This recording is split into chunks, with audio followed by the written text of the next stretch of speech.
इस कहानी के लेखक हैं विजेंद्र कुमार कर्ण।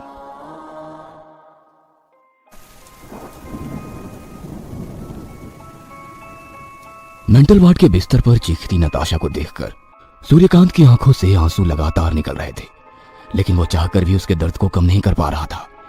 इतनी सुंदर सी दिखने वाली नताशा हड्डियों का ढांचा बनकर रह गई थी। डॉक्टरों ने नताशा को शॉक थेरेपी देने की पूरी तैयारी कर ली थी। उसके सिर के दोनों साइड में शॉक देने के लिए इलेक्ट्रोड लगा दिए गए थे। वह छटपटा रही थी और खुद को छुड़ाने की कोशिश कर रही थी। उसके बाद उसके मस्तिष्क में करंट दिया गया। नताशा जोर से चीखती है। किसी निर्जीव की तरह नताशा अस्पताल के बिस्तर पर पड़ जाती है। हालांकि उसकी सांसें तेज तेज चल रही थी। डॉक्टर उसकी तरफ होपलेस की तरह देखते हैं और फिर वहां से निकल जाते हैं। पिछले 15 दिनों से नताशा की हालत में कोई सुधार नहीं हुआ है। सूर्यकांत ने डॉक्टरों से पूछने की कोशिश की तो डॉक्टरों से उसे कोई संतोषजनक जवाब नहीं मिला। वो अपनी नताशा को दूर से देखता है और फिर पुरानी यादों की सड़कों पर उसका हाथ थामे चलने लगता है। शहर के सबसे बड़े मॉल में घूमते नताशा ने सूर्यकांत का हाथ ऐसे पकड़ रखा था जैसे कि वो कोई छोटा बच्चा है और अगर उसका हाथ उससे छूट जाएगा तो वो कहीं खो जाएगा।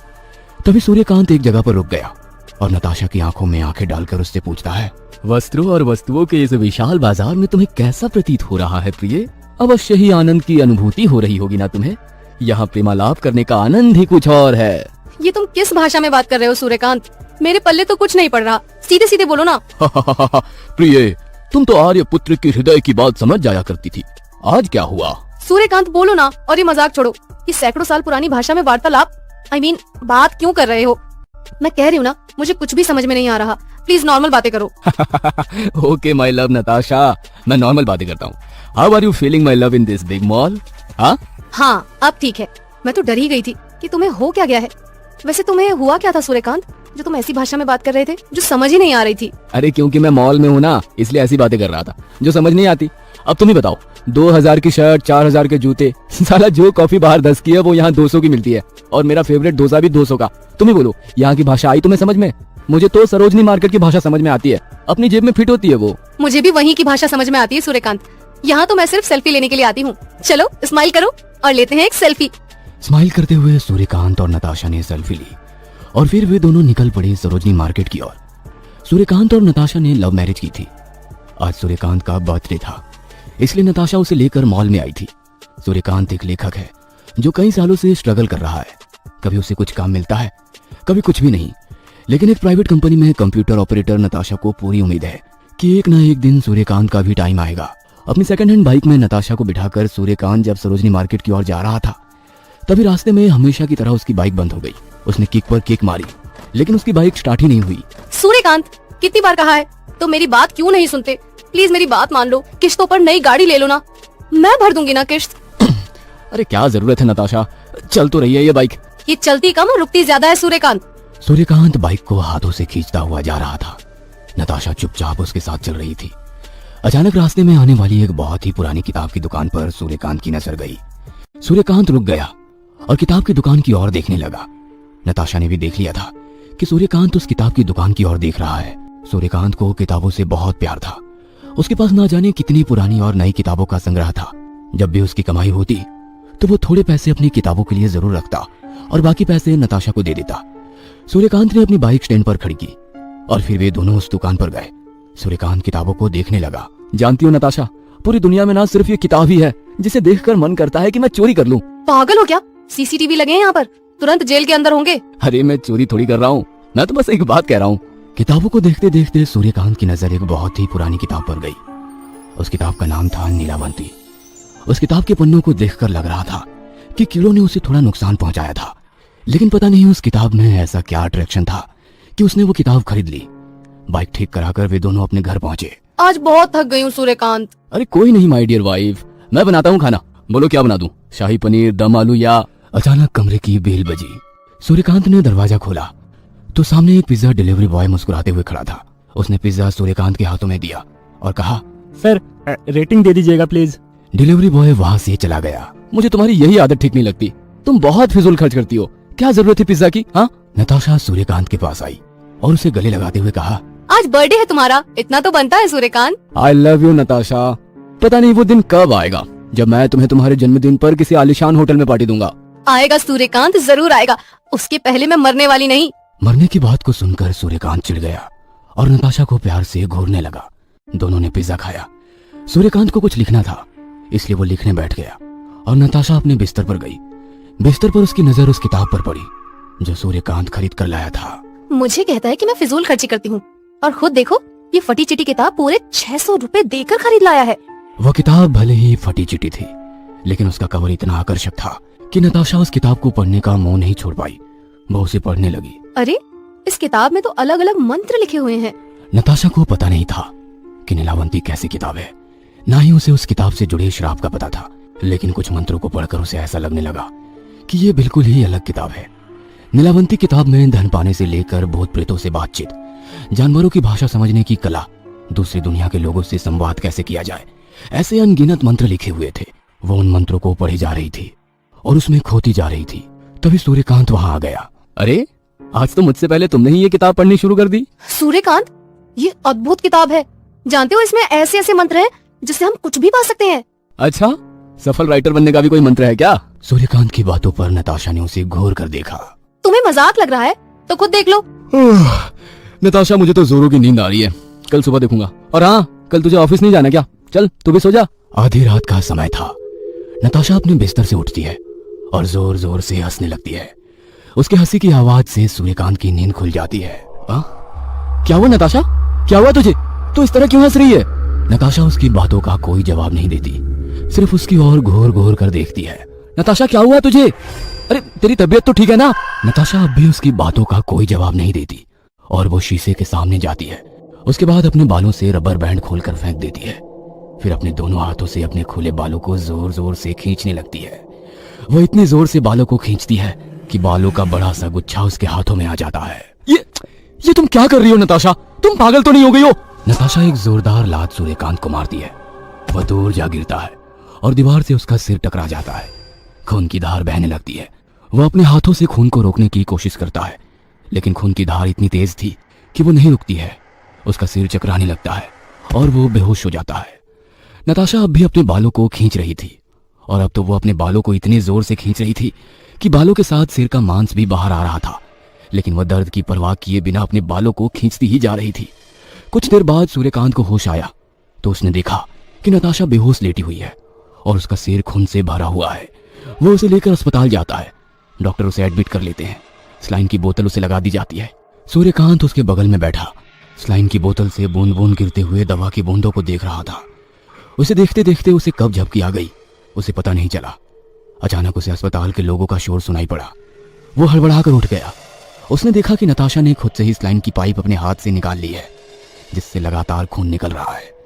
नर्स उसे पकड़ने की कोशिश करती है तो वो उनके बाल पकड़कर उसे मारने लगती है। थोड़ी देर बाद उसने अस्पताल की दीवार से अपना सिर जोर जोर से मारना शुरू कर दिया। सूर्यकांत ने जब उसे पकड़ने की कोशिश की तो उसने उसे फिर से जोर से लात मारी। डॉक्टर ने एक इंजेक्शन देकर उस पर किसी तरह काबू किया, लेकिन जब डॉक्टरों ने ये कहा कि नताशा को मेंटल वार्ड में शिफ्ट करना होगा तो वो शॉक्ड रह गया।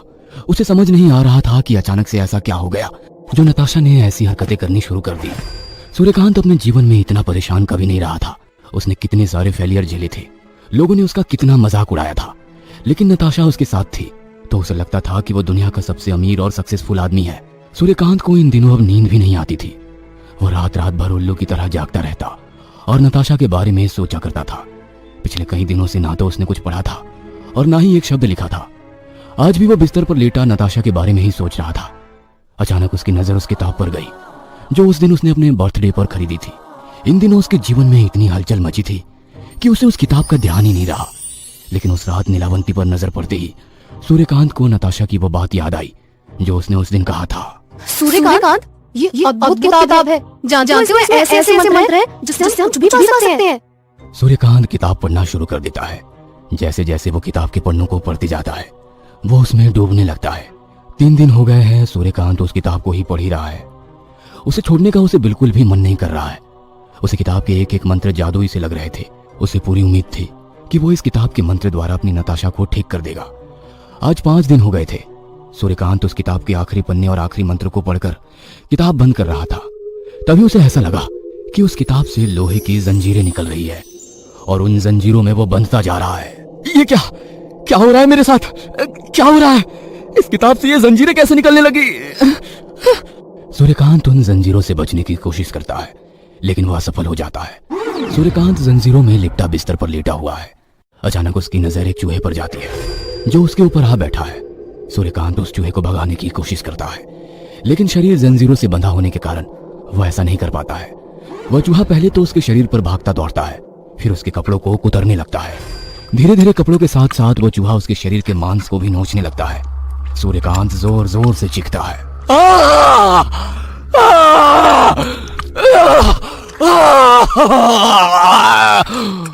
चूहे के नुकीले दांत उसके शरीर के मांस को खा रहे थे और वो चीख रहा था। फिर एक एक कर कई सारे चूहे वहां पर जमा हो गए और उन सब ने सूर्यकांत का मांस नोचना शुरू कर दिया। पूरा बिस्तर खून से भर गया। सूर्यकांत दर्द को बर्दाश्त कर रहा था, लेकिन कब तक वो बर्दाश्त करता? वो बेहोश हो गया। रात के 12:30 बज रहे थे। बाहर कुत्ते के भौंकने की आवाज लगातार आ रही थी। अचानक सूर्यकांत की बेहोशी टूटी, लेकिन वो तो बिल्कुल ठीक था। ना तो उसका शरीर जंजीरों से जकड़ा हुआ था और ना ही वहां कोई चूहे थे। ये क्या है? सब कुछ तो ठीक है। फिर वो जो सुबह मेरे साथ हो रहा था वो क्या था? सूर्यकांत के जहन में सवाल तो कई थे, लेकिन जवाब एक भी नहीं। अब उसे नताशा की याद आने लगी। उसने कैलेंडर में डेट देखा तो उसे बहुत आश्चर्य हुआ, क्योंकि जब उसने किताब पढ़ना शुरू किया था तो 17 तारीख थी और आज 22। 5 दिन से वो घर पर ही था। ना तो उसने कुछ खाया था और ना ही पिया था। वो नताशा से मिलने हॉस्पिटल भी नहीं गया था। मुझे नताशा से मिलने जाना होगा। आज 5 दिन हो गए। मैं उस नीलावंती किताब में इतना खो गया कि मुझे कुछ पता ही नहीं चला। वैसे मेरे पास अब वो मंत्र है जिससे मैं अपनी नताशा को ठीक कर दूंगा। सूर्यकांत रात में ही अस्पताल जाने की तैयारी करने लगा, लेकिन जब वो अपने घर के दरवाजे पर ताला लगा रहा था तो पता नहीं उसे क्या हो गया। उसने लोहे के ताले से खुद के सिर पर जोर जोर से मारना शुरू कर दिया।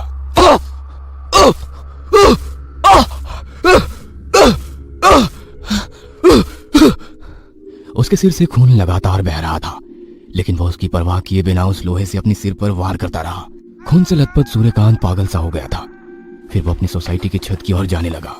खून की बूंदें जमीन पर गिरती जा रही थी। छत पर काली रात उसका इंतजार कर रही थी। सूर्यकांत छत की मुंडेर पर चढ़ा। उसने अपने दोनों हाथ खोले और वो 20 मंजिला छत से नीचे कूद गया।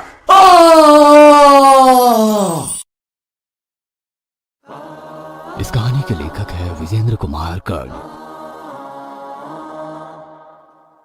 एम्बुलेंस के सायरन और पुलिस की गाड़ी के शोर के बीच सूर्यकांत के अपार्टमेंट के पास जिसने भी उसकी लाश को देखा वो अंदर तक सिहर गया।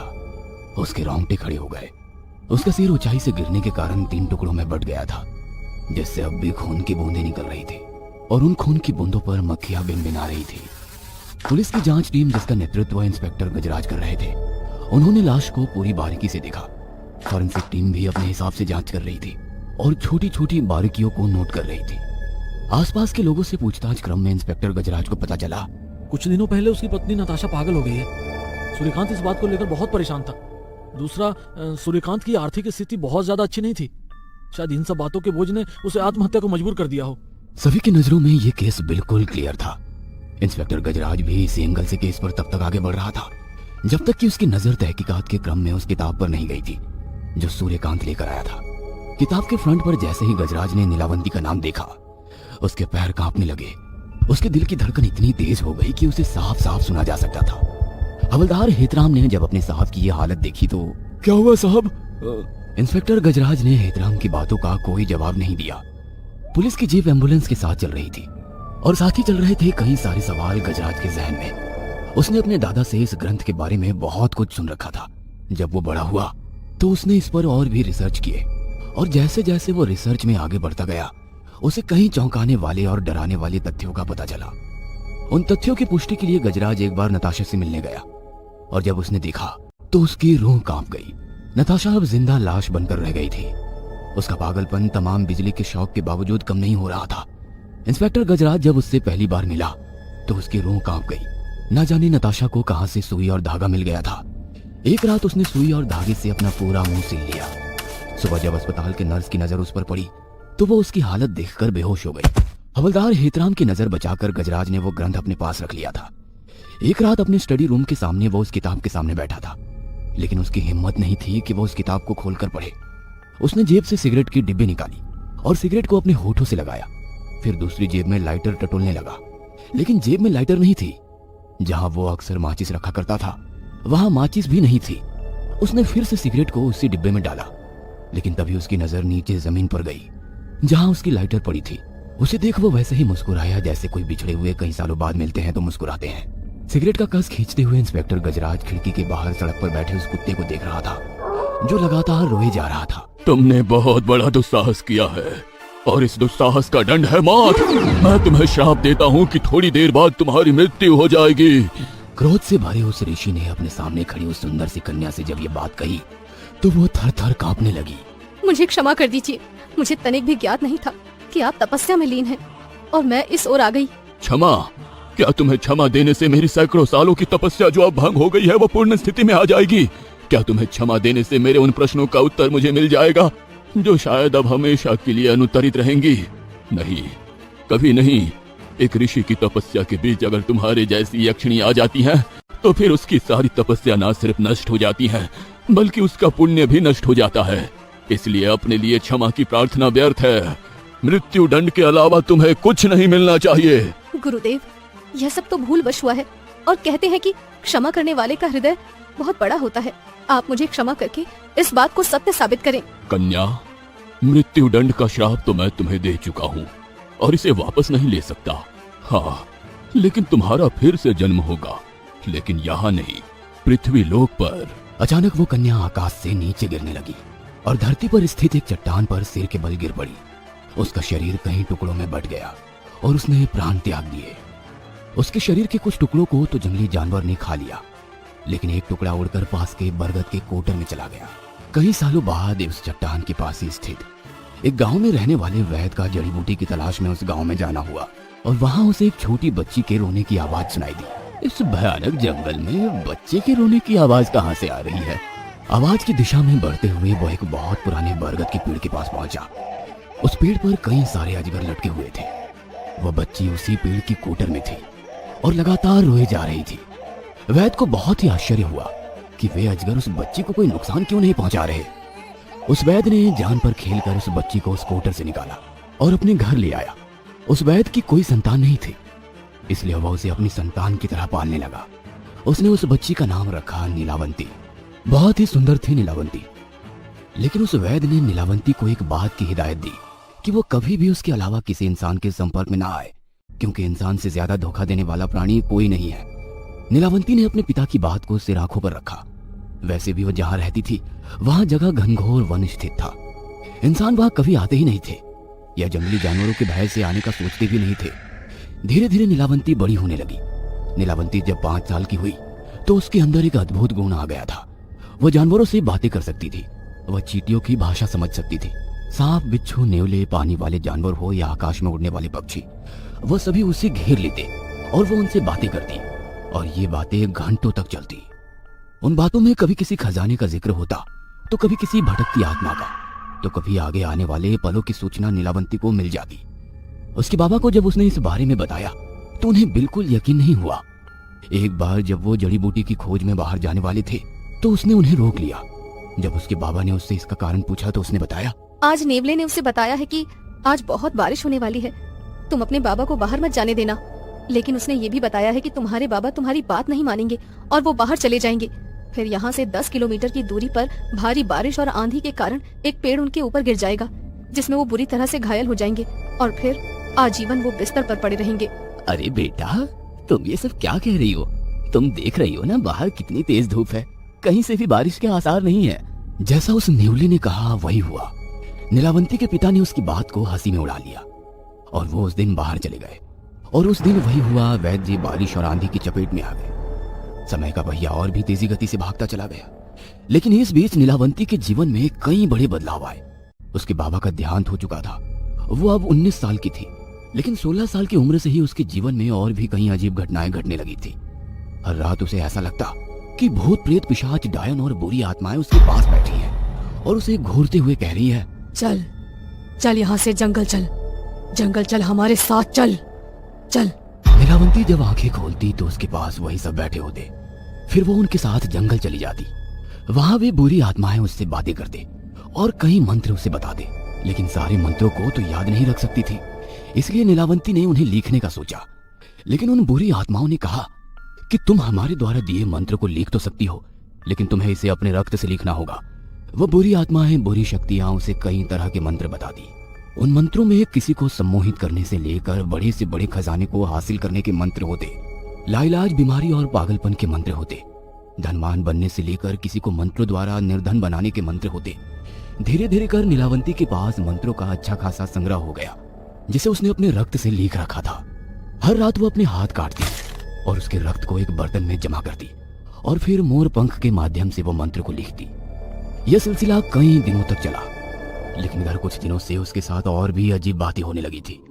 उसे लगता था कि कोई प्रेत उसके कानों में ये कह रहा है, नीलावंती, अब समय आ गया है, तू अपने लोक में जा। यह पृथ्वी लोक तेरा लोक नहीं है, तू एक यक्षिणी है और तुझे यहाँ से जाना ही होगा। तुम्हारे श्राप की आयु अब समाप्त होने वाली है, लेकिन तू अपने लोक कैसे जाएगी, इसका पता तुझे स्वयं लगाना होगा। तुमने बहुत बड़ा दुस्साहस किया है और इस दुस्साहस का दंड है मौत।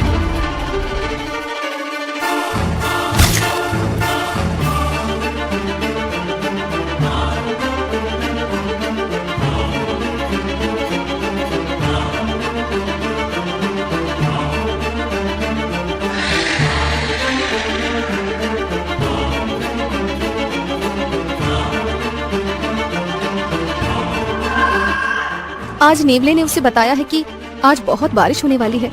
तुम अपने बाबा को बाहर मत जाने देना।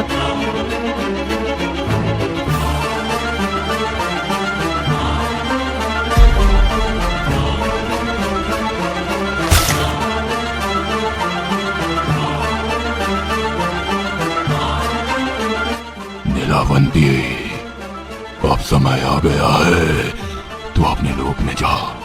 ये पृथ्वी लोक तेरा लोक नहीं है, तू एक यक्षिणी है और तुझे यहाँ से जाना ही होगा। तुम्हारे श्राप की आयु अब समाप्त होने वाली है।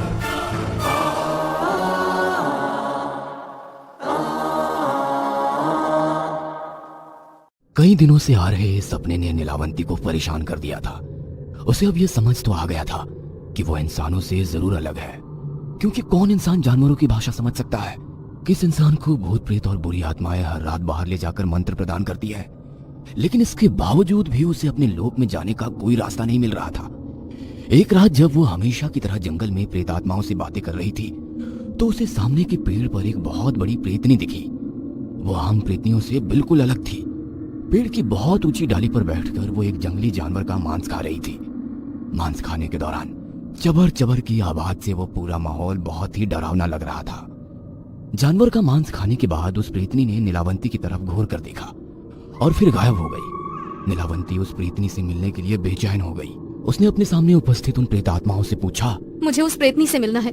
पता नहीं मुझे ऐसा क्यों लगता है कि वो मुझसे कुछ कहना चाहती है। उसकी बातों को सुनकर सारी आत्माएं हंस पड़ी और कहा, हम सभी तुमसे यही बात कहना चाहते हैं कि अब समय आ गया है, चल तू अब यहाँ से। ये कहकर उन प्रेतों ने नीलावंती को कुछ और मंत्र बताए, जिसे उसने लिखना शुरू कर दिया।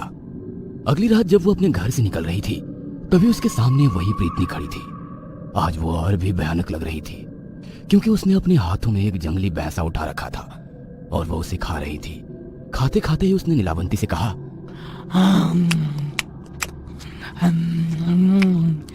नीलावंती, तुम्हें अपने लोक में जाने का रास्ता स्वयं बनाना होगा। इसके लिए तुम्हें हर दिन पीपल के पेड़ के नीचे एक साधना करनी होगी, जिसमें जानवरों की बलि, तुम्हारा अपना रक्त, तुम्हारे शरीर का कोई अंग हर दिन काट कर उसकी आहुति देनी होगी। और जिस दिन साधना समाप्त होगी, उस दिन तुम्हारे पास हम प्रेतों के राजा यानी प्रेत राज आएंगे और वो तुम्हें अपने लोक में जाने का मार्ग बताएंगे। लेकिन तुम्हें हर रात जंगल में जाकर ये साधना करनी ही होगी। अगर तुमने साधना को एक भी दिन छोड़ दिया तो तुम इसी लोक में सदैव के लिए रह जाओगी और यहीं तुम्हारी मृत्यु भी होगी। नीलावंती हर रात वो साधना करती। पहले तो वो उन जानवरों की बलि देती, फिर अपने रक्त की आहुति देती और उसके बाद वह अपनी उंगली काटकर साधना को समर्पित करती। कई दिनों तक यह सिलसिला चलता रहा, लेकिन नीलावंती के सामने कोई नहीं आया। उसे समझ आ गया कि जरूर उसकी साधना में कोई कमी रह गई है, इसलिए एक रात उसने अपनी उंगलियों की बजाय अपना सिर काटकर समर्पण कर दिया। उसके ऐसा करते ही वहां पर धूल भरी आंधियां चलने लगी और उसका कटा सिर हवा में उड़कर फिर से उसके धड़ से जुड़ गया और वहां पर प्रेतराज प्रकट हुए। नीलावंती, तुम्हारी तपस्या समाप्त हुई। मैं तुम्हारी तपस्या से बहुत प्रसन्न हूँ। नीलावंती, बहुत जल्दी ही तुम्हें एक मनुष्य मिलेगा और उसी मनुष्य के जरिए तुम्हें तुम्हारे लोक में जाने का मार्ग मिलेगा। हाँ, लेकिन इसके लिए तुम्हें इंसानों की बस्ती में जाना होगा। यहाँ से 30 मील की दूरी पर एक गांव है, सुजानपुर। वो इंसान वहीं का होगा। नीलावंती, एक बात याद रखना, वो इंसान तुम्हें अपने लोक में जाने का मार्ग नहीं बताएगा, बल्कि कुछ घटनाएं ऐसी घटित होगी कि वो मार्ग तुम्हें मिलेगा। और सबसे महत्वपूर्ण बात, तुम्हें हर रात जंगल में आना ही होगा, क्योंकि आगे का रास्ता जंगल में आने से ही खुलेगा और मंत्रों को लिखने का सिलसिला तुम्हें जारी रखना होगा। नीलावंती ने जब ये सब जाना कि वह यक्षिणी है और इस लोक की नहीं है, तो उसका मन बार बार अपने घर जाने को करता। उसे ऐसा लगता कि उसके अपने उसे बुला रहे हैं। हालांकि धरती पर उसके पिता ने इंसानों से उसे दूर रहने को कहा था, लेकिन प्रेतराज के अनुसार बिना इंसानों की बस्ती में जाए उसे अपने लोक में जाने का मार्ग नहीं मिलता। नीलावंती सुजानपुर की ओर निकल पड़ी। सुजानपुर से कुछ ही दूरी पर उसे एक इंसान जिसका नाम देवेश्वर था, वह बुरी परिस्थिति में मिला। देवेश्वर को किसी जंगली जानवर ने घायल कर दिया था और वो बेसूध पड़ा था। उसकी सांसें तो चल रही थी, लेकिन लगता था कि वह जल्द ही मर जाएगा। नीलावंती ने उसे देखा तो उसका हृदय दया से भर गया। उसने तुरंत ही उसका उपचार शुरू किया और इस उपचार में उसने उन मंत्रों का सहारा लिया जो उसने उस किताब में लिख रखा था। देवेश्वर कुछ पल में ही स्वस्थ हो गया और स्वस्थ होने के बाद जब देवेश्वर ने नीलावंती को देखा तो वो उसकी सुंदरता पर मोहित हो गया। हालांकि प्रेम का बीज तो नीलावंती के हृदय में भी लग गया था। देवेश्वर नीलावंती से विवाह करना चाहता था। नीलावंती भी यही चाहती थी, लेकिन विवाह के पूर्व नीलावंती ने देवेश्वर के सामने विवाह की एक शर्त रखी थी कि हर रात वो कहीं जाएगी, लेकिन वो उससे कभी नहीं पूछेगा कि वो कहाँ जाती है, क्या करती है। देवेश्वर ने उसकी बात मान ली। दोनों ने विवाह कर लिया। हर रात नीलावंती रात को जंगल में चली जाती और सुबह वापस आती। शर्तों में बंधा होने के कारण देवेश्वर ने उससे इस बारे में कुछ नहीं पूछा। उसके विवाह को 1 साल पूरे हो गए थे, लेकिन नीलावंती की तलाश अब भी जारी थी। एक रात जब वो जंगल में हमेशा की तरह भूतों और पिशाचों से घिरी मंत्रों को लिख रही थी, तभी वहां पर एक बार फिर से प्रेतराज आए और उन्होंने कहा, नीलावंती, कल यानी अमावस्या की रात तुम्हें जंगल के बाहर स्थित जो नदी है, वहां तुम्हें एक मुर्दा पानी की सतह पर तैरते आते हुए मिलेगा। उसकी कलाई में एक ताबीज बंधी होगी। वह ताबीज डिब्बी की तरह होगी। तुम्हें वो ताबीज वाली डिब्बी निकाल लेनी है। उसमें तुम्हें एक नक्शा मिलेगा। वह नक्शा आधा ही होगा। तुम उसे अपने पास रख लेना और फिर अगली अमावस्या का इंतजार करना। इस अमावस्या को तुम्हें एक मृत जानवर पानी की सतह पर मिलेगा। उस जानवर की गली में ठीक उसी तरह की डिब्बी होगी जिसमें उस नक्शे का बाकी हिस्सा होगा। उन दोनों नक्शों को मिलाकर ही तुम्हें अपने लोक में जाने का रास्ता मिलेगा। वो रास्ता केवल कुछ ही पलों के लिए ही खुलेगा और दूसरा नक्शा मिलने के अगले दिन ही ये संभव होगा, वो भी आधी रात के बाद। इधर देवेश्वर के गांव वालों ने कई बार नीलावंती को रात को जंगल में जाते हुए देखा था।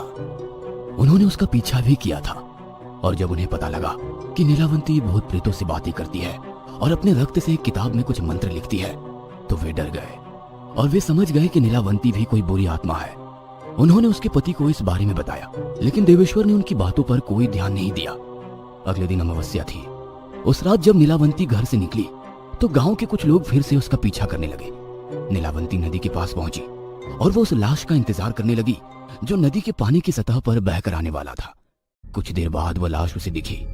वह नदी के पानी में उतर गई और उसने उस लाश को थामा और उसकी कलाई में बंधी उस तावीज को निकालने की कोशिश करने लगी, लेकिन वो ऐसे बंधा हुआ था कि चाहकर भी वह उसे खोल नहीं पा रही थी।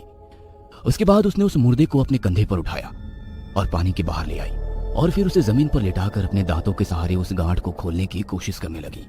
अंधेरे में उसे ऐसा करते देख गांव वालों को लगा कि वो लाश खा रही है। वह डर के मारे वहां से भाग खड़े हुए और फिर से उसने नीलावंती की ये बात देवेश्वर को बताई। तुम लोग फिर से आ गए? अरे क्या परेशानी है तुम लोगों को मेरी पत्नी से? चलो भागो यहाँ से, नहीं तो नीलावंती का तो पता नहीं, मैं तुम्हें मार डालूंगा। देवेश्वर भले ही गांव वालों की बातों को नहीं मानता था, लेकिन उसे भी नीलावंती के सच का पता था, क्योंकि विवाह के दूसरे दिन ही उसने उसका पीछा किया था और उसी दिन उसे नीलावंती की उस जादुई किताब का पता लग गया था जिसमें लाखों मंत्र थे और जिसके सहारे दुनिया पर राज किया जा सकता था। असंभव को संभव बनाया जा सकता था, मुर्दे को जीवित किया जा सकता था, संसार की खूबसूरत से खूबसूरत औरत का सुख लिया जा सकता था। वो इस किताब को किसी भी तरह हासिल करने की फिराक में था, लेकिन वो जानता था कि ये आसान नहीं है, क्योंकि उसे किताब का तो पता था, लेकिन नीलावंती वो किताब कहाँ रखती है इसका पता उसे नहीं थी। देवेश्वर अब ये भी जान गया था कि अगली अमावस्या को नीलावंती हमेशा के लिए अपने लोक चली जाएगी, इसलिए वो उस किताब को हासिल करने की पूरी जुगत में लग गया। अगली अमावस्या भी आ गई। इस बार देवेश्वर ने नीलावंती का फिर से पीछा किया। उस रात नदी में तैरता हुआ एक जानवर आया। नीलावंती ने उसके गले से वो तावीज निकालने की कोशिश की, लेकिन वो नहीं निकला। उसने फिर से उस जानवर को अपनी पीठ पर टांगा और नदी के बाहर ले आई और अपने दांतों से ही उस तावीज को खींच कर निकाला। अब उसके पास दोनों नक्शे आ गए थे। वो अगले दिन का इंतजार करने लगी, लेकिन अगली रात नीलावंती जंजीरों में बंधी हुई जमीन पर लेटी हुई थी और देवेश्वर जंगल में एक बरगद की पेड़ के नीचे खुदाई कर रहा था ताकि वो नीलावंती को उसमें दफन कर सके। देवेश्वर ने उस किताब का राज भी जान लिया था कि वो किताब नीलावंती कहाँ रखती है। नीलावंती उस किताब को इसी तरह बरगद के पेड़ के कोटर में रखती थी और ये वही पेड़ था जहां वो पहली बार अपने पिता को मिली थी। वह बरगद अब भी भयानक अजगरों से घिरा हुआ था। देवेश्वर ने मशाल की गर्मी से उन अजगरों को जलाकर मार डाला और उस कोटर से उस किताब को निकाल लाया। नीलावंती, अब मैं बनूंगा इस दुनिया का सम्राट। सारी चीजों पर मेरा नियंत्रण होगा। मुझे कोई नहीं मार सकेगा, क्योंकि मैं इस किताब में लिखे अमर हो जाने के मंत्र को सिद्ध कर लूंगा। नीलावंती, अब मुझे तुम्हारी कोई आवश्यकता नहीं है। वैसे भी तुम तो अपने लोक जाने वाली हो, लेकिन अगर तुम्हें जीवित छोड़ दिया तो फिर से वापस आओगी और अपनी ये किताब मुझसे छीन लोगी, इसलिए तुम्हारा मरना बहुत जरूरी है। देवेश्वर ने नीलावंती को उठाकर उस गड्ढे में डाला और उसके ऊपर मिट्टी डालने लगा। तभी उसकी नजर उसी पेड़ की सबसे ऊपरी डाली पर गई, जहाँ एक सुंदर सी स्त्री अपने हाथ में एक किताब लेकर बैठी हुई थी। वह स्त्री और कोई नहीं, नीलावंती ही थी। नीलावंती, तुम वहाँ? तो फिर ये कौन है? मेरे पिता ने सही कहा था कि इंसान विश्वास योग्य नहीं होता। मैंने तुम्हारी जान बचाई, तुमसे विवाह किया, यहाँ तक कि तुम्हें भी अपने साथ अपने लोक ले जाने की सोच रही थी, लेकिन तुमने तो अपना असली रंग दिखा दिया। तुम्हारी नियत का पता मुझे मेरे पिशाच मित्रों और जंगली जानवरों से पहले ही लग गया था।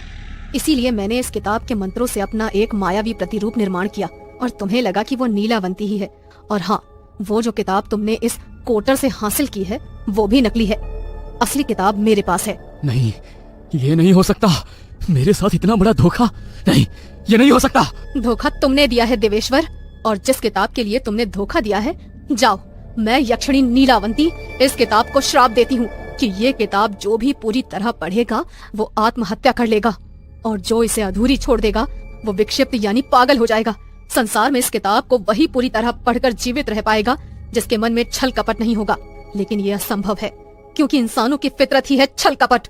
ये कहकर नीलावंती पेड़ से नीचे कूद गई और उसने तावीज से मिले नक्शे को जोड़ा, और जैसे ही उसने जोड़ा उस बरगद के पेड़ के 2 टुकड़े हो गए और वहां से एक रास्ता निकला जहां एक बहुत बड़ा सा दरवाजा था।